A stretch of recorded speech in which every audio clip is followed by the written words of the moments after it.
Innal hamdalillah nahmaduhu wa nasta'inuhu wa nastaghfiruh wa na'udzu billahi min shururi anfusina wa min sayyiati a'malina. Man yahdihillahu fala mudilla lahu wa man yudlil fala hadiya lahu. Asyhadu an la ilaha illallah wa la syarika lahu wa asyhadu anna Muhammadan 'abduhu wa rasuluh. Ya ayyuhalladzina amanu taqullaha haqqa tuqatih wa la tamutunna illa wa antum muslimun. Amma ba'd, ma'asyiral muslimin jemaah salat subuh Masjid Al-Azhar rahimani wa rahimakumullah. Segala puji bagi Allah Jalla fi'ala yang kandungan rahmat hidayah serta taufik darinya.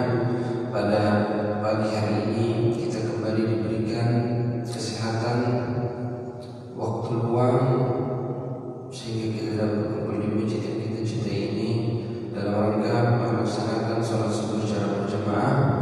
Kemudian kita lanjutkan dengan majelis kajian tafsir, kajian syarah kitab Bulughul Maram karya Ibnu Hajar Al-Asqalani hafizahullah wa rahimahullah.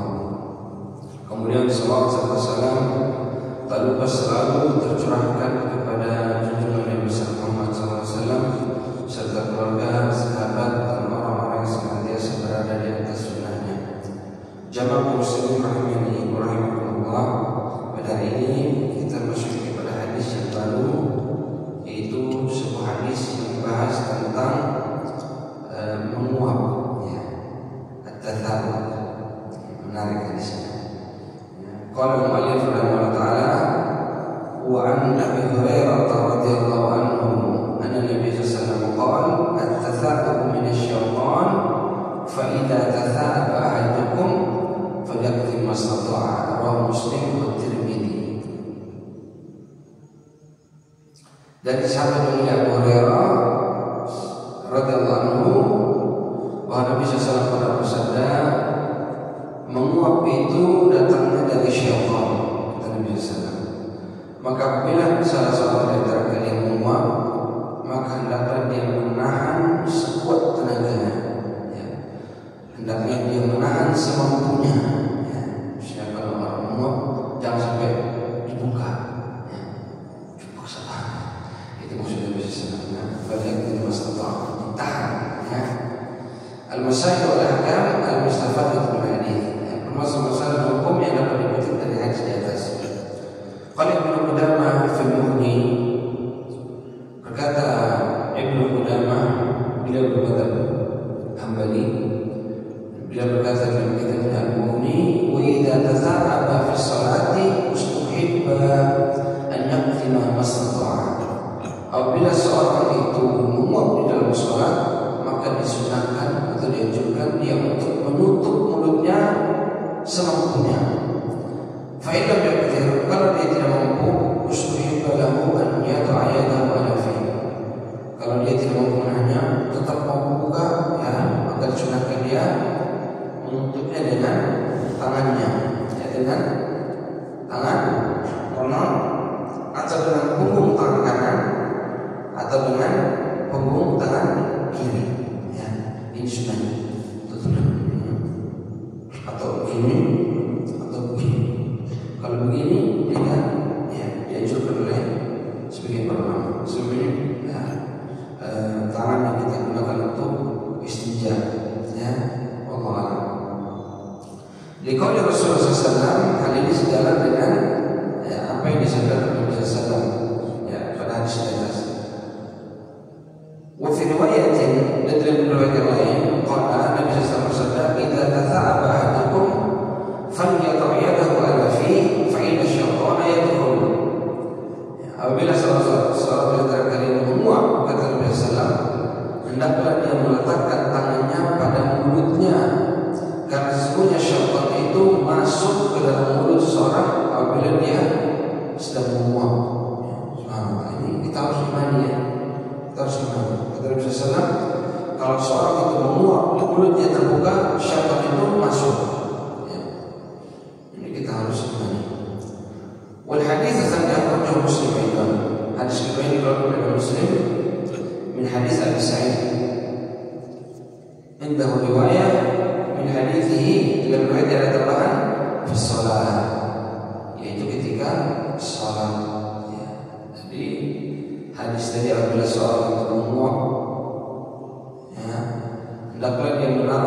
menutup tangannya kepada mulutnya. Karena syaitan itu masuk, ada tambahannya yaitu ketika sholat. Jadi ketika sholat seorang menguap, mulutnya terbuka, maka syaitan itu masuk ke dalam mulutnya. Wa yakrahu an yasra sawtan inda tathal, dan dibenci atau makruh hukumnya seorang itu ketika menguap keluar suara. Ya, biasanya orang kalau menguap ya wah gitu ya, atau itu sesuatu yang makruh kata para ulama.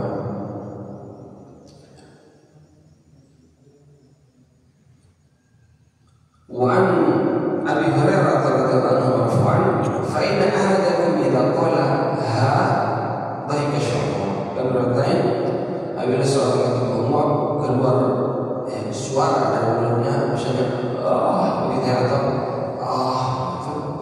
atau yang lebih parah lagi, maka syaitan itu tertawa.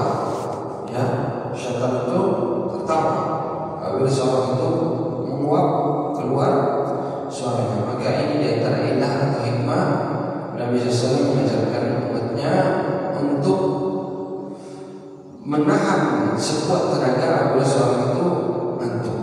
Ya. Kalau tidak mampu, hendaklah dia menutup dengan tangannya dengan telapak, yang telapak. Kalau bisa juga pakai punggung atau tangan yang begini, tidak itu. Ya. Ada juga perlu menjelaskan bahwa kantuk ketika ibadah itu datangnya dari syaitan. Ya, an-nu'as fil ibadah min syaitan. Ibadah itu umum, bisa ketika kajian ada yang ngantuk, Pak Sulaiman, ya, itu datangnya dari syaitan. Kalau kita ngantuk ketika ibadah, kajian, atau lagi sholat, ngantuk, itu datangnya dari syaitan. Ya. An-nu'as fil qital atau fil harb min Allah. Tapi kalau kantuk itu datangnya ketika perang, ya lagi perang, maka itu datangnya dari Allah SWT. Ya, ada banyak sekali kejadian ya para sahabat tadi ketika perang itu ngantuk, lagi perang ngantuk. Ya, salah satu hikmahnya kata ulama supaya rasa takutnya itu berkurang atau bahkan hilang. Ya. Orang kalau ngantuk itu rasa takutnya berkurang. Karena apa? Karena kesadarannya itu tidak penuh, ya, tidak penuh, sehingga mereka itu rasa takutnya berkurang bahkan hilang. Banyak sekali kejadian, contohnya perang Uhud, ya, Ali bin Abi Thalib dikisahkan ngantuk ketika perang, ya, ngantuk ketika banyak sekali kejadian. Intinya kata para ulama, ngantuk apabila datang ketika ibadah, maka itu datangnya dari syaitan. Ya, sama saja ibadahnya itu kajian, atau ibadahnya itu baca Quran, atau ibadahnya sholat, ngantuk, maka itu datangnya dari syaitan. Apa maksudnya kata Imam Nawawi? Ya, secara medis, ya, secara ilmu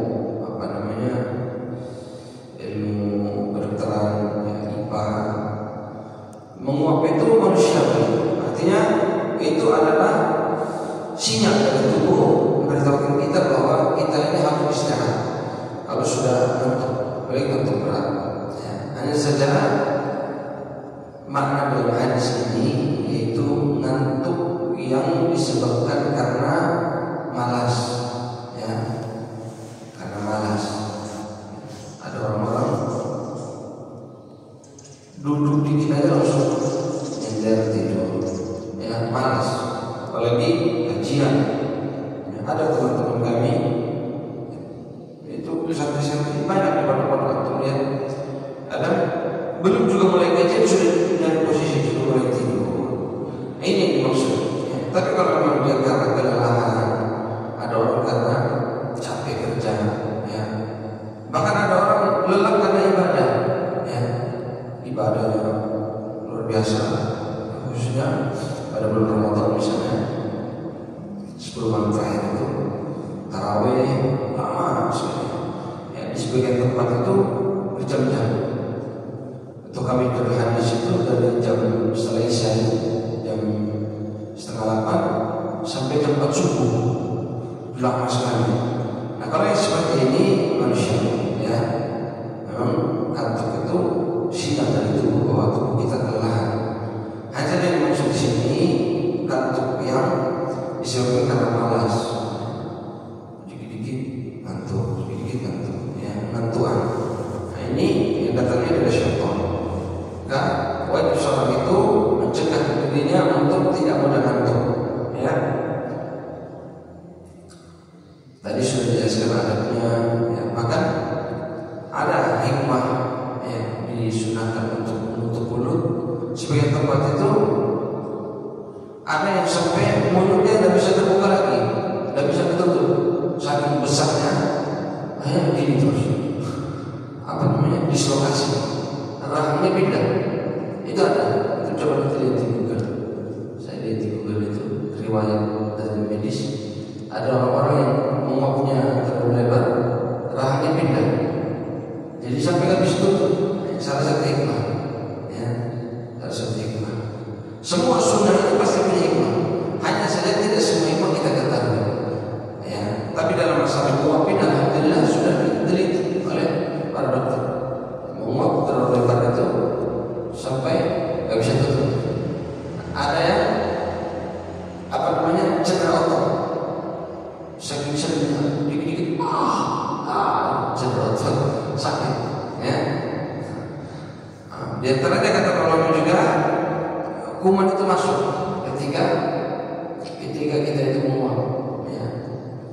Mengganggu orang lain juga, ya, baik dari suara, aroma mulut, ya.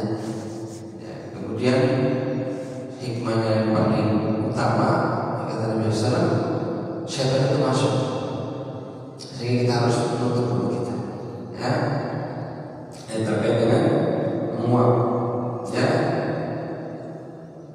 Kemudian faslul fi dzikri ba'd masail al-haqqati bil bab, permasalahan yang ada hubungannya dengan bab ini.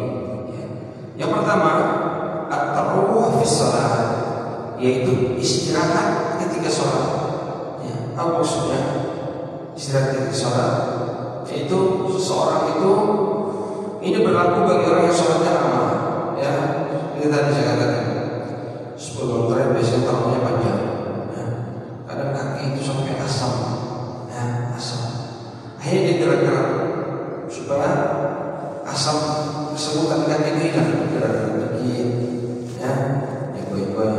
Nah, ini namanya at-tarwuh fi shalah.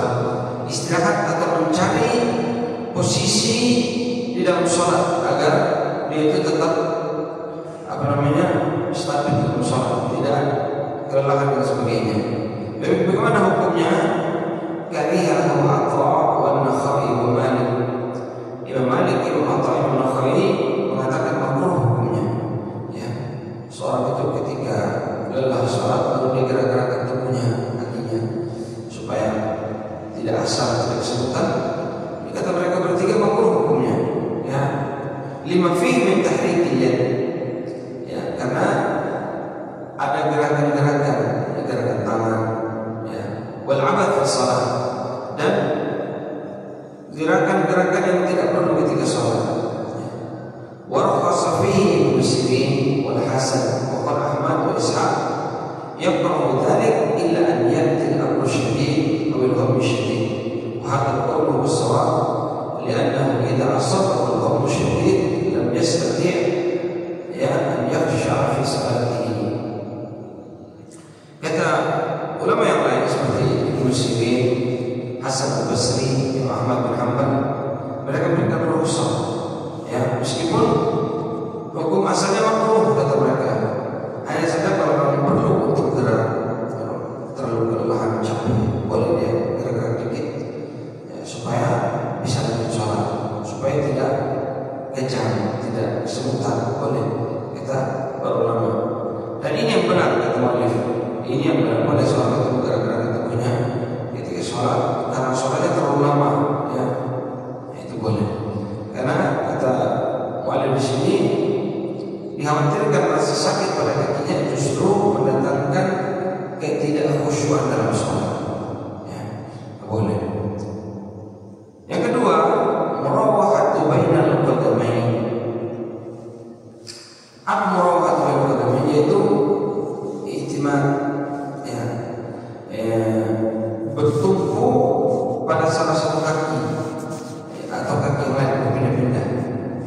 sama dengan yang pertama, tapi bedanya yang pertama sengaja digerakkan.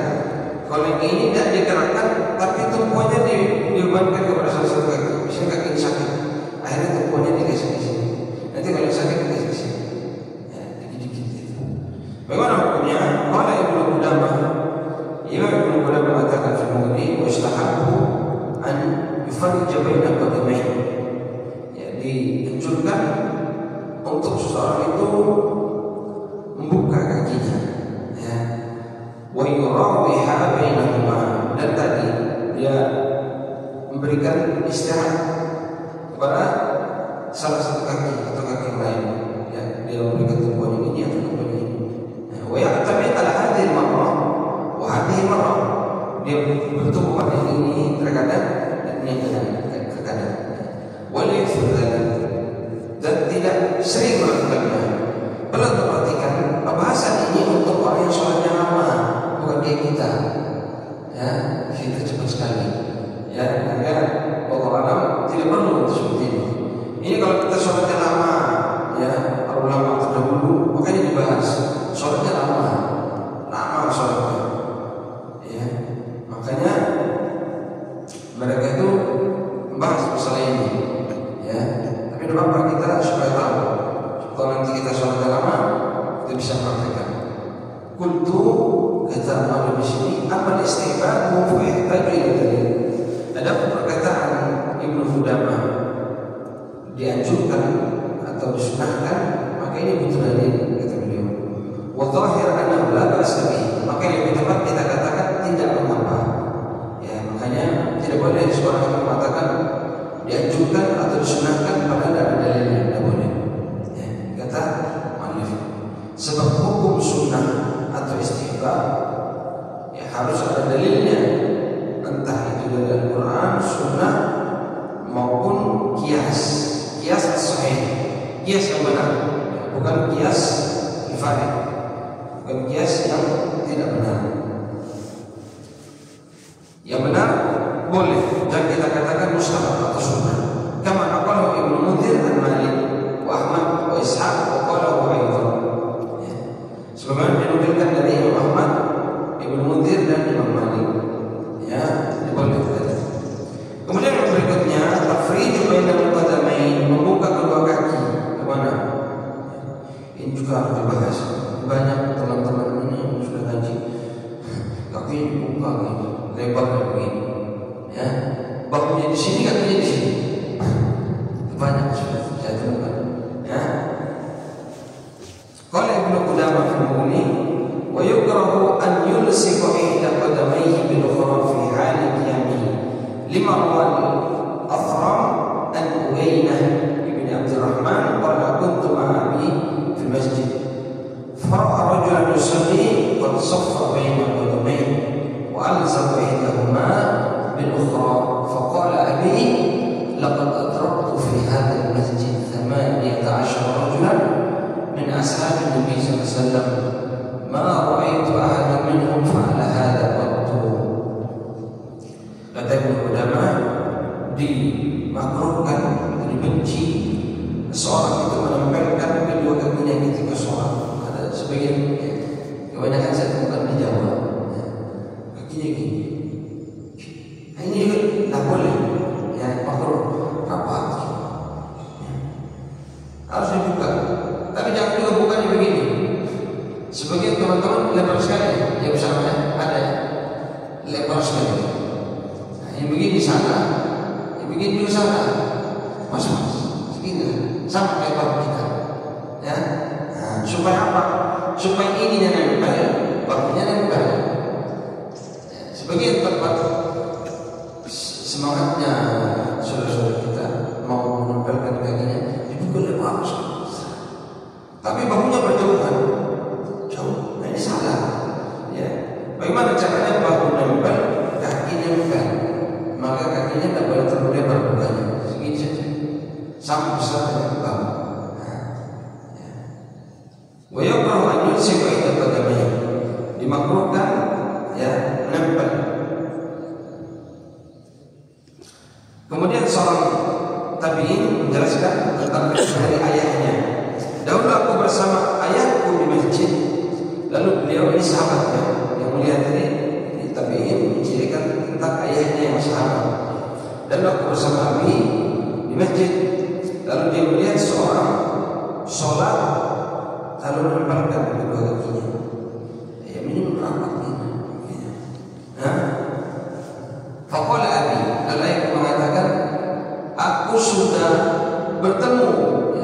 sudah sholat bersama para sahabat di masjid ini sebanyak 80 orang. 18 orang. 18 orang sahabat sholat di masjid ini. Dan aku tidak pernah melihat salah seorang di antara mereka melakukan hal tersebut, menempelkan kaki atau merapatkan. Yang ada mereka yang membuka. Tapi juga tidak ada yang begini. Segini. Jangan begini, jangan begini. Ya, pas-pas. Wa kana Ibnu Umar la yufarriju baina qadamayhi wa la yamassu ihdahuma bil ukhra, walakin baina dhalik la yuqarribu wa la yub'id. Ada dari Ibnu Umar, beliau tidak melebarkan kakinya, tidak juga merapatkan kakinya, tapi di antara keduanya sedang-sedang saja. Ya. Wa athar Uyainah sahih, Uyainah sahih, An-Waqi, Uyainah. Faidah qala Ibnu Qudamah wa yukrahu an yatruka syai'an min sunan as-shalah. Dimakruhkan, kata Ibnu Qudamah al-Maqdisi, seseorang itu meninggalkan sunnah-sunnah salat. Apa sunnah-sunnah salat? Sampai tahu? 1 2 saja. Sunnah dalam salat itu apa? Bukan wajib, bukan rukun, bukan syarat, tapi sunnah. Sampai tahu? Selamat. 1 saja. Sunnah dalam salat. Masya Allah. Ketiga apa?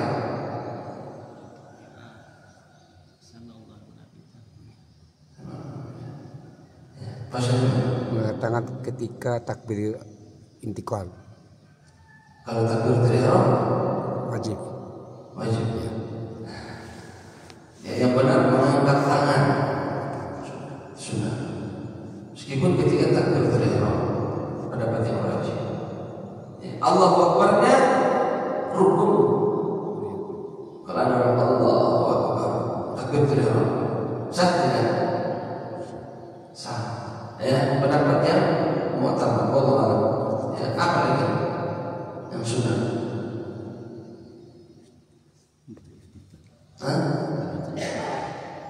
Doa istiftah, ya, boleh. Apa lagi? Apa lagi?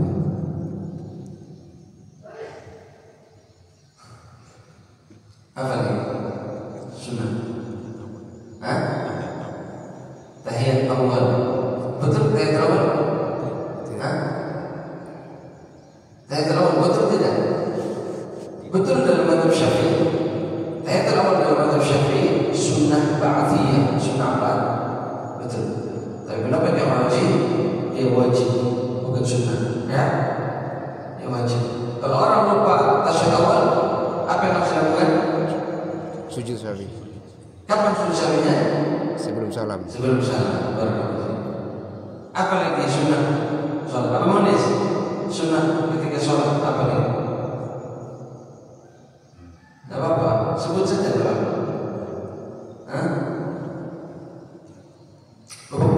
Apa lagi? Tidak apa-apa. Apa yang kamu ingat? Mengucapkan amin apabila imam sedang berdoli. Masya Allah. Hari ini pendapat yang rajih wajib, karena ada perintah dari Rasulullah. Ya, idza qala al-imam wala dhalin faqulu amin. Dari Rasulullah, apabila imam mengucapkan wala dhalin, maka makmum menjawab amin. Dan ini juga merupakan ya sisi pendalilan ulama yang mengatakan tidak wajib makmum membaca Al-Fatihah ketika sholat jamaah dengan jahat, ya, karena ada musyawarah, ada keikutsertaan makmum dengan imam ketika baca. Apa indikasinya? Ucapan amin. Bagi ulama mengatakan tidak wajib makmum itu, bahkan tidak disyariatkan makmum itu membaca Al-Fatihah ketika sholat jamaah, sholat isya, maghrib, subuh. Ya. Ulama mengatakan tidak wajib. Ya. Indikasinya yaitu keikut sertaan makmum mengucapkan amin. Kan dia wajib, dia harus mengucapkan amin. Bahkan Al-Baghdadi dikatakan, man wafaqa ta'minu ta'minal malaikah ghufira lahu ma taqaddama min dhanbi. Barang siapa yang aminnya itu sesuai dengan aminnya malaikat, malaikat itu amin juga waktu Imam bilang waladhdallin. Nah, barang siapa yang ta'mimnya, mengucapkan aminnya itu bersama-sama dengan malaikat, yang boleh dosanya kata Nabi SAW. Maka disunahkan itu segera aminnya, pas, jangan terlalu cepat, jangan panjang. Amin, malaikat sudah habis, dia masih. Nah, ini tidak sesuai dengan hadis. Ada sesuai amin, pas-pas, amin, selesai. Ya, pas-pas, tidak usah terlalu panjang, tidak usah terlalu cepat. Ya, intinya amin itu wajib, Pak. Ya, wajib. Apa? Sunnah. Doa. Bagus ya. Doa merupakan sunnah. Karena bisa sering mengatakan aqrabu ma yakunu 'abdu min rabbih wa huwa sajid. Fa'aktsir doa. Doa itu adalah keadaan sujud, seorang dekat dengan Allah SWT. Maka disunahkan ya juga untuk banyak berdoa. Betul Pak. Baru ini yang betul ya. Tadi salah semua. Ada lagi yang lain. Membaca surat. Membaca surat setelah surat Al-Fatihah. Itu juga sunnah hukumnya. Ya, tidak wajib. Ya. Apalagi ketika sholat sunnah 2 rakaat sebelum subuh. Imam Malik dalam riwayatnya berpendapat dengan hadis Ummul Mukminin Aisyah. Ya, Aisyah mengatakan, kan Nabi SAW yusalli rakaat ya qabla subhi atau rakaat al-fajr ya, qabla subhi. Tidak ada sebutan. Kan Nabi SAW yukhaffifu ya rakaat al-fajr ya, hatta dhanantu annahu qara'a bi ummil kitab. Kata Mu'minin, aku dahulu Nabi SAW sholat 2 rakaat sebelum subuh itu diringankan sholatnya, sampai-sampai aku mengira Nabi itu cuma baca surat Al-Fatihah. Ya. Sampai-sampai aku mengira Nabi itu cuma baca surat Al-Fatihah. Saking cepatnya Nabi 2 rakaat sebelum subuh. Makanya sunnahnya 2 rakaat sebelum subuh itu cepat, Pak. Tidak usah lama dan apa lama, tapi tidak sesuai dengan sunnahnya Nabi. Nabi itu ringan, kata Aisyah. Sampai-sampai aku kira dia cuma baca Al-Fatihah, kata Aisyah. Rakaat pertama Al-Fatihah, rakaat kedua Al-Fatihah. Nah, ini jadikan dalil bagi Imam Malik.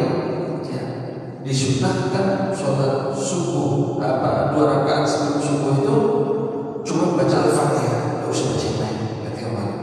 Hanya saja pendapat yang rajih, ya hadis Ummul Mukminin ini dhanniyah, perkiraan beliau. Aisyah mengatakan sampai aku mengira. Sementara ada hadis yang lebih kuat, lebih tegas, yaitu hadis Abu Hurairah. Beliau mengatakan qara'a Nabi sallallahu alaihi wasallam fi rakaat al-fajr bi qul ya ayyuhal kafirun wa qul huwallahu ahad.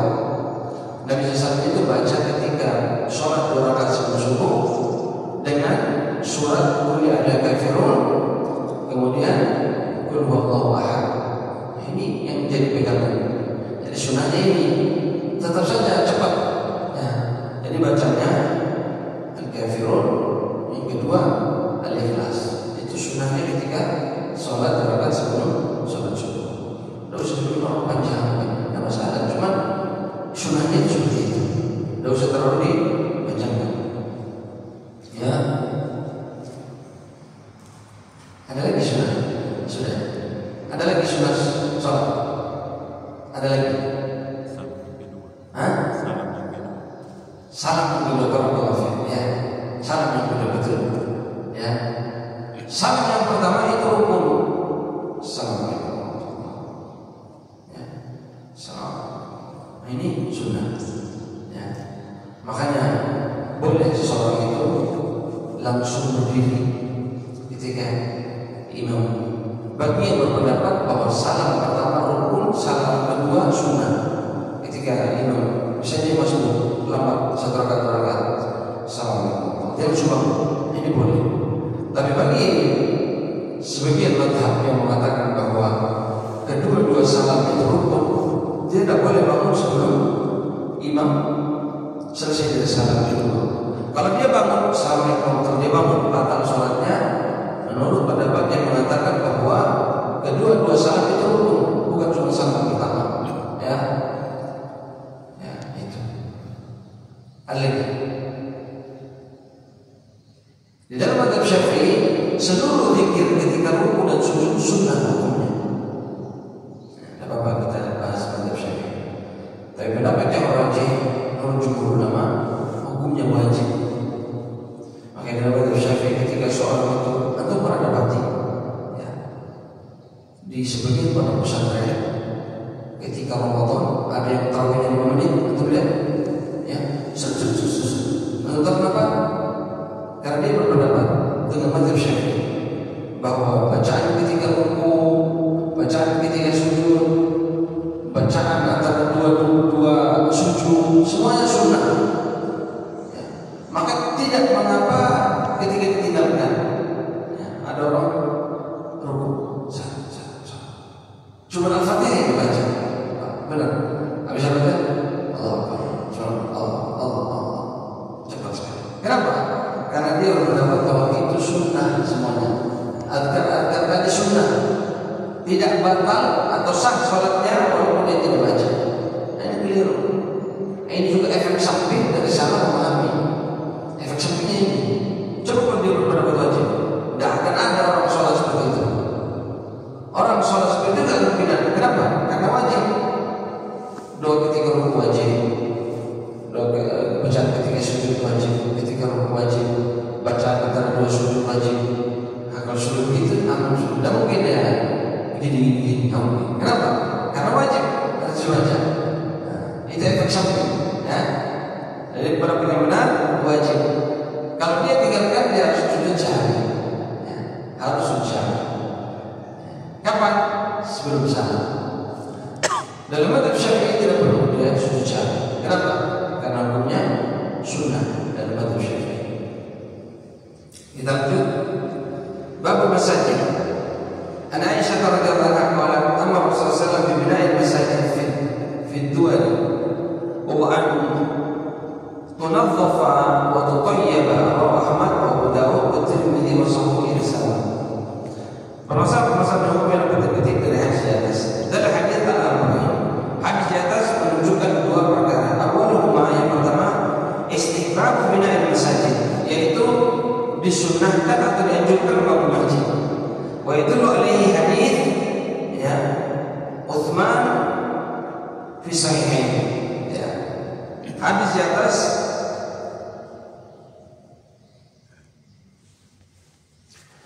atas ya hukumnya marfu, kata wali di sini.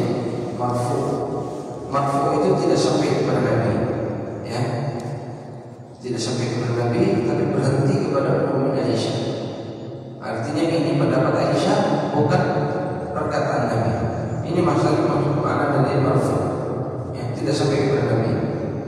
Ya. Dari Ummu Aisyah bisa bersabda, Nabi memerintahkan untuk membangun masjid di perkampungan atau di pemukiman keluarga. Nabi juga memerintahkan untuk mensucikan atau membersihkan masjid dan juga memberikan pewangian kepada masjid. Nah, ini sunnah, bangun masjid, membersihkan masjid, memberikan pewangian masjid. Sebagian tempat ya di Surabaya, di Bima, itu di masjid ditaruh parfum. Ya, jamaah yang kasih. Nanti ada yang mau pakai silakan. Ada juga parfum buat karpet, silakan. Mau setiap masuk waktu sholat, pengurus masjidnya disemprot ke sana. Jadi ketika sujud itu wangi luar biasa, ya, luar biasa. Sholat wangi, jadi orang nyaman ketika sholat. Nah, itu sunnah sesuai dengan perintah Nabi SAW. Ya. Ada sebuah hadis yang mirip dengan hadis ini, yang hukumnya marfu dari Utsman bin Affan. Kata Nabi SAW,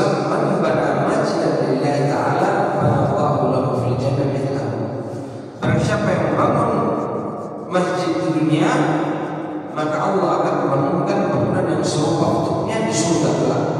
Ya, subhanallah. Ya, karena ini juga merupakan motivasi bagi orang-orang yang punya harta untuk bangun masjid. Sebab Allah akan membangunkan bangunan untuknya di surga kelak. Ya.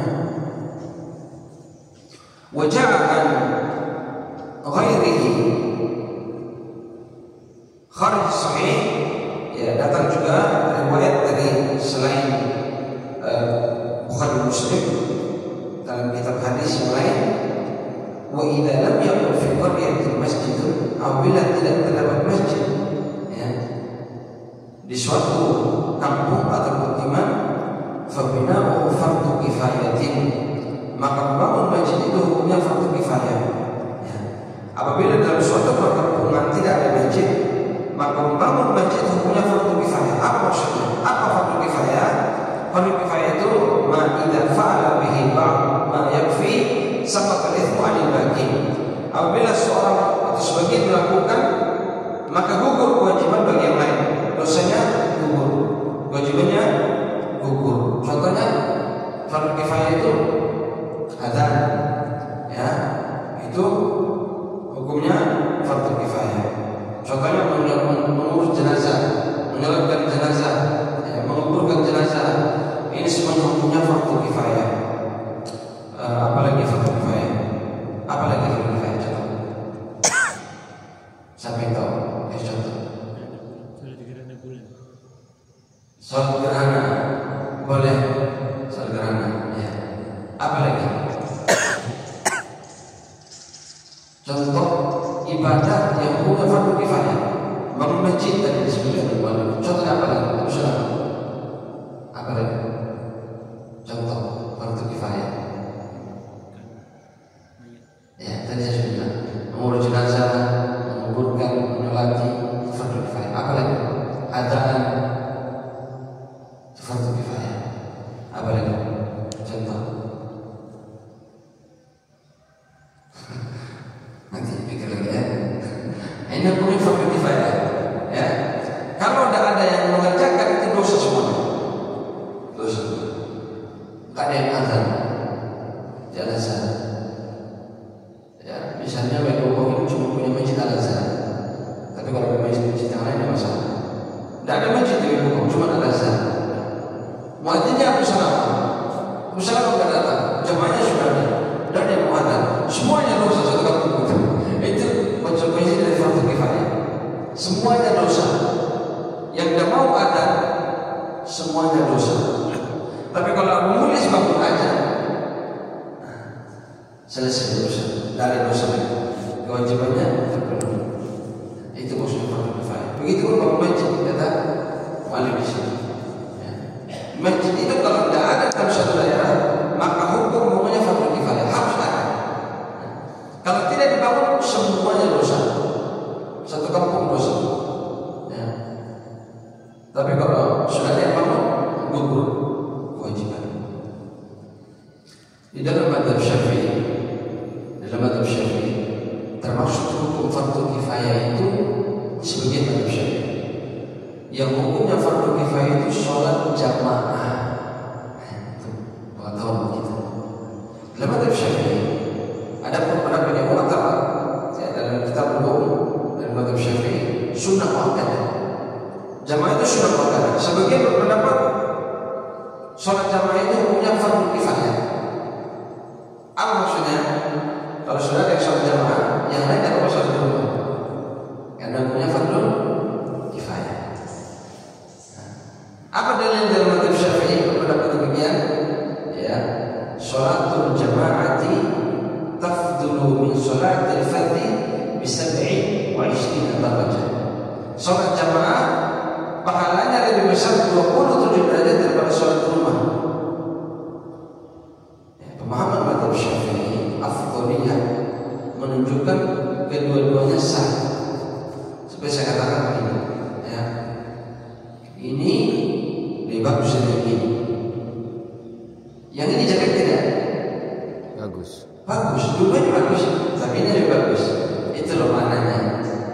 Ya, pemahaman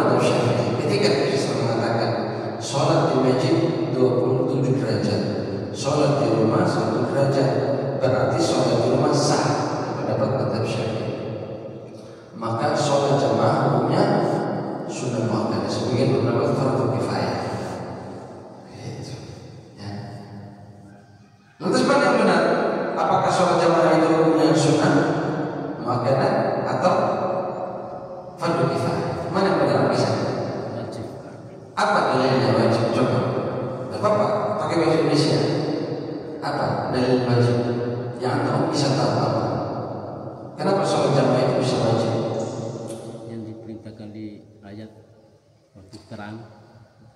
Masya Allah, bagus. Ya, jadi benar. Salah satu pendalilan bahwa sholat jamaah itu disyariatkan ketika perang. Ya. Kalau perang saja yang kita itu nyawa sudah diujungkan tuh, anak panah berterbang pedang di mana-mana, masih disyariatkan sholat jamaah. Lantas bagaimana dengan keadaan aman, tidak ada perang? Betul bisa. Apalagi dalilnya? Sholat jamaah anak saya ini sengaja tanya seperti ini. Atau berarti ketika duduk dengan orang-orang mazhab Syafi'i, atau bilang wajib, apa wajib dalilnya? Imam Syafi'i bilang sudah muakkad. Itu bagaimana cara jawab? Nah ini, kisah sudah kasih jawaban satu. Masya Allah, betul. Jadi itu betul. Jadi ada hadis Nabi SAW. Nabi SAW itu berkeinginan untuk membakar rumah-rumah orang yang tidak mendatangi sholat jamaah.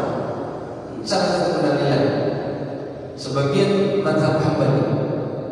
Kenapa saya katakan sebagian mazhab Hambali? Karena sebagian mazhab Hambali ada juga yang mengatakan sama seperti mazhab Syafi'i. Dan sebagian mazhab Syafi'i akan berpendapat seperti mazhab Hambali. Jadi Nabi SAW pernah mengatakan, saya akan bersama para lelaki membakar rumah-rumah orang yang tidak mau sholat jamaah. Padahal merusak harta itu punya hawa. Sehingga pendalilannya tidak mungkin ada membakar rumah kecuali yang ditinggalkan lebih berharga dari rumah, lebih mulia daripada harta. Ya, menunjukkan bahwa yang ditinggalkan lebih besar maksudnya.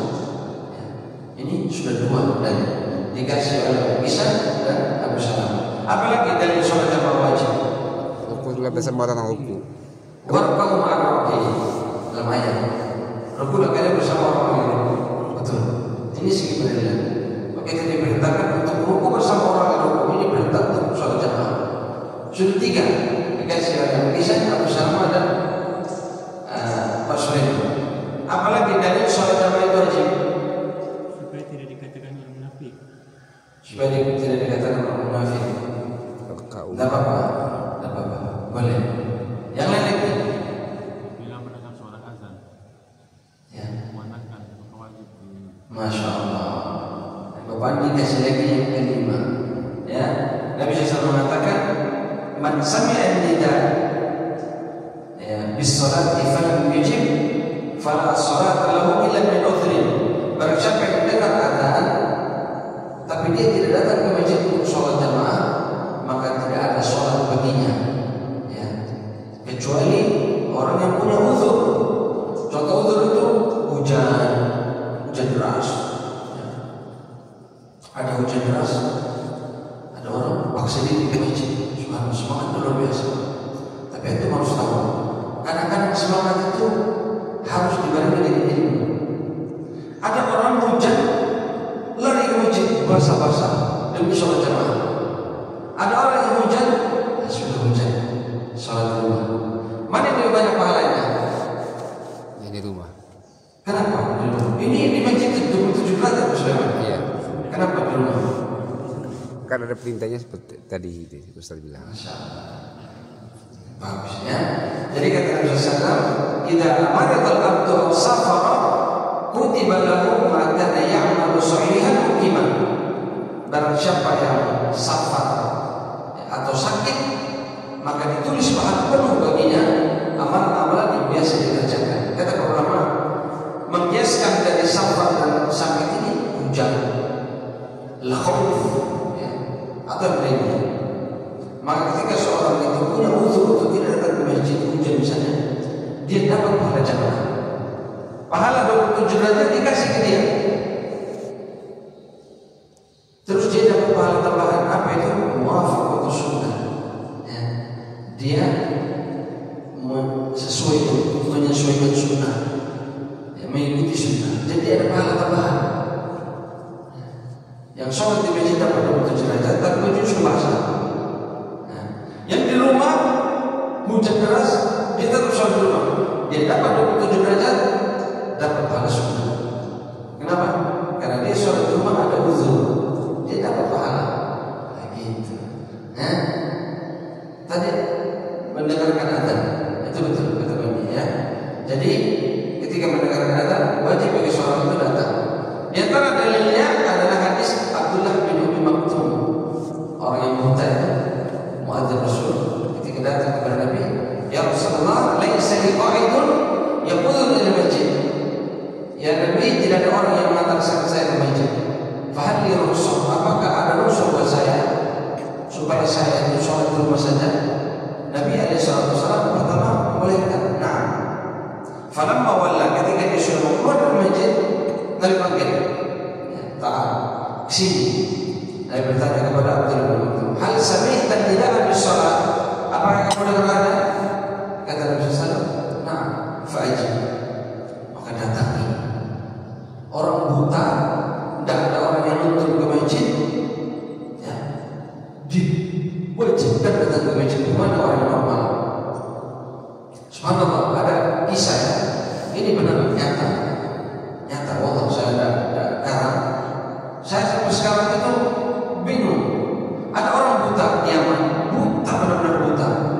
Rumahnya dari masjid itu mungkin dari PA sama jaraknya dari PA.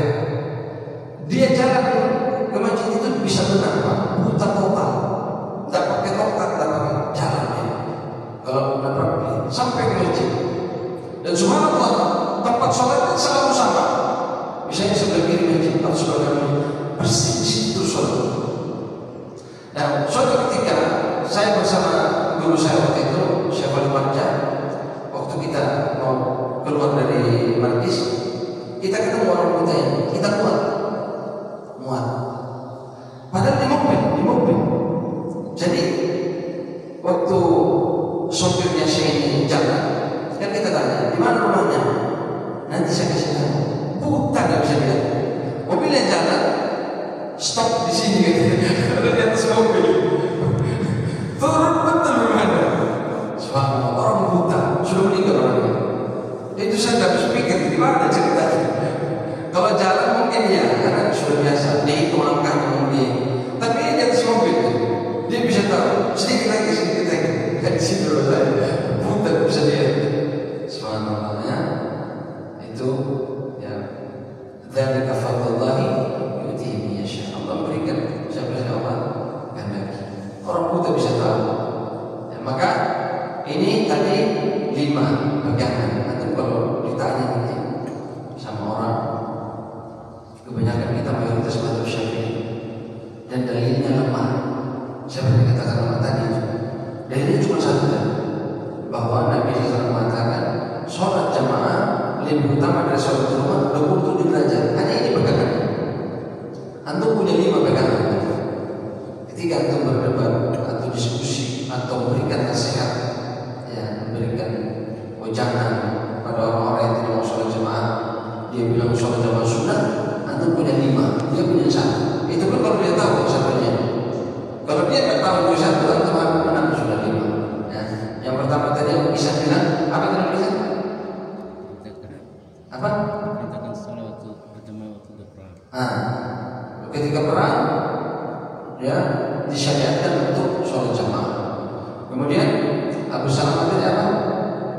Untuk dalam apa tadi? Nabi SAW mau membakar rumah orang-orang yang tidak pergi sholat jamaah. Terus maksudnya apa tadi? Kau markai. Apa? Bukulah bersama orang itu. Firman Allah SWT, warga markai. Rukulah kalian bersama orang yang ruku. Kemudian siapa tadi? Antum tadi ya? Ajan. Punggu. Apa tadi? Antum? Bukan antum ya? Iya, pandi saya. Pandi tadi bagi siapa yang tidak dengar azan lalu dia tidak datang, maka tidak diterima sholatnya. Terus penulis tadi bilang, apa tadi penulis? Antum bilang? Orang yang tidak datang sholat jamaah itu orang munafik. Antum punya 5. Antum jelaskan. Saya tambah 1 tadi. Hadis Abdullah bin Maktum. Orang buta diperintahkan untuk datang sholat. 5 ini, 6. Ini biar antum berbaca ustaznya kalau Ustaz. Apalagi orang awam, insya Allah. Ya. Nah ini bahwa sholat jamaah itu wajib.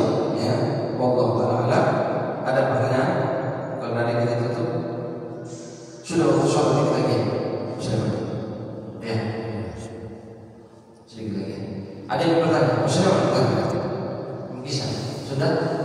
Kita tutup dengan doa kafaratul majelis. Subhanakallahumma wa bihamdika asyhadu an la